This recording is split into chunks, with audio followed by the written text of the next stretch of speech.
Hmm. Hmm. Hmm? Hmm? Ah! What's up, guys, and welcome to Science as We Know It. I'm your host, MomoJiri, and today we're going to be talking about something that people don't like talking about, that people just kind of shy away from. We're going to be talking about climate change, not global warming, because that is kind of an old term. We're going to be talking about the effects that we're having on the planet today, not effects that are happening or going to happen in the future.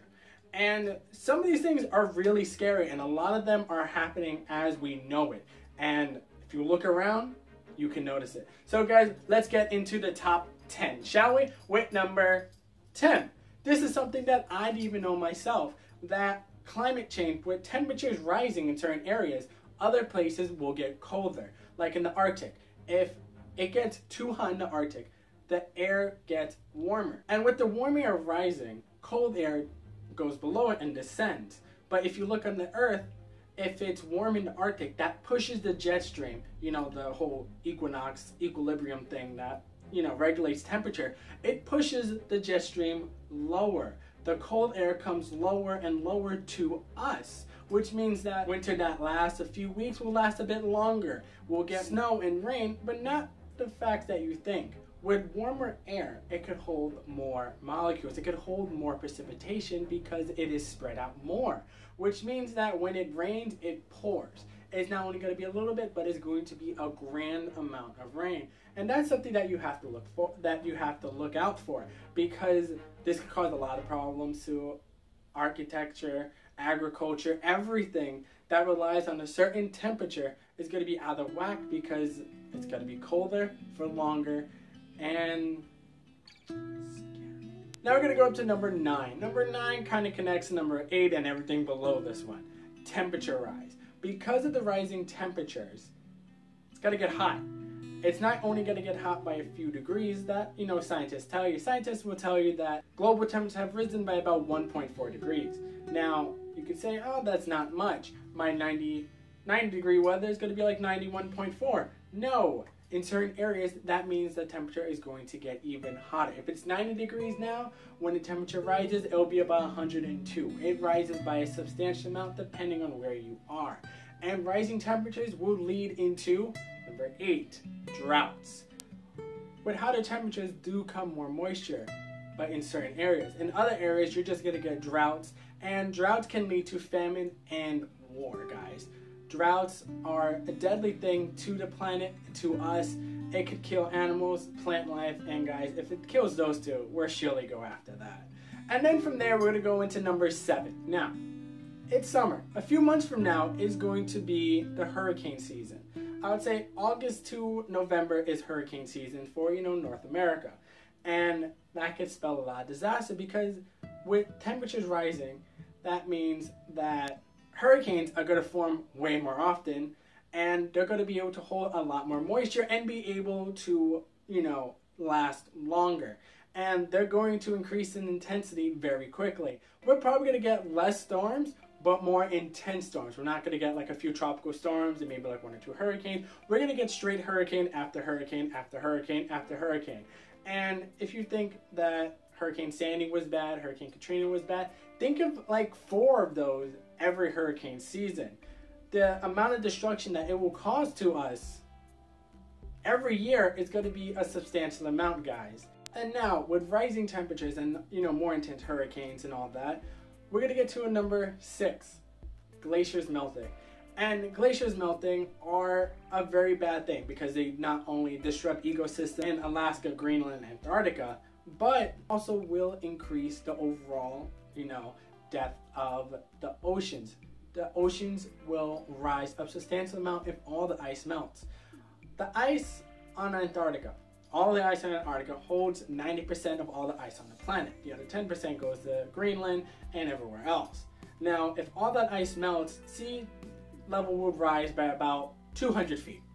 And if all that happens, that means New York, Miami, England, Florida, all of Florida, and anything along the coast will be completely inundated with water. And unless you want to be hunkered up with everyone in the middle of the country, we need to do something before, you know, everything melts. Now, Because of that, we could go to number 5, sea level rising.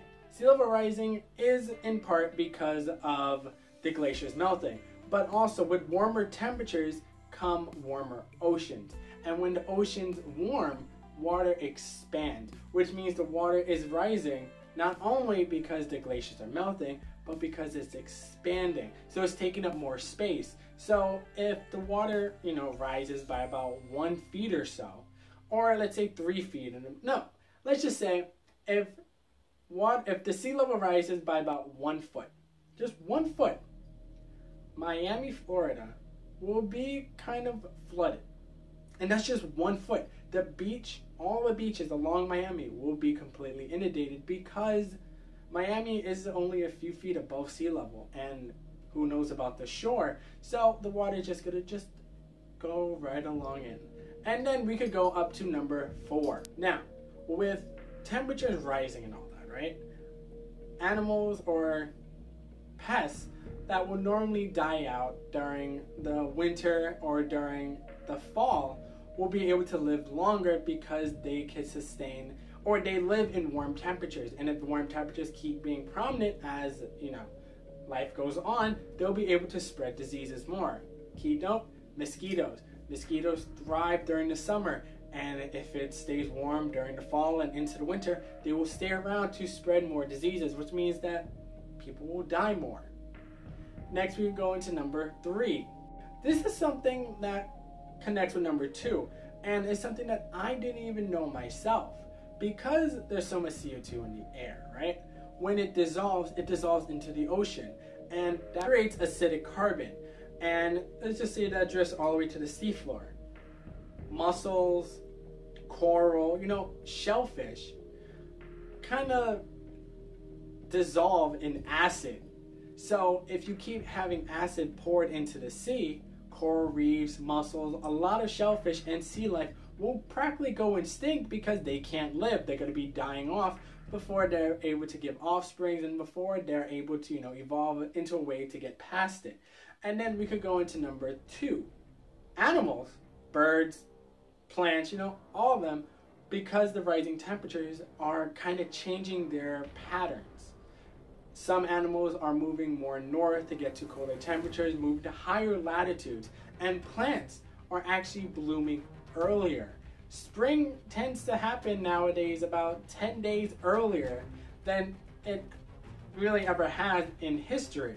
So with temperatures rising, plants blooming earlier, ecosystems could be completely destroyed because let's say those plants had a 2-week life cycle.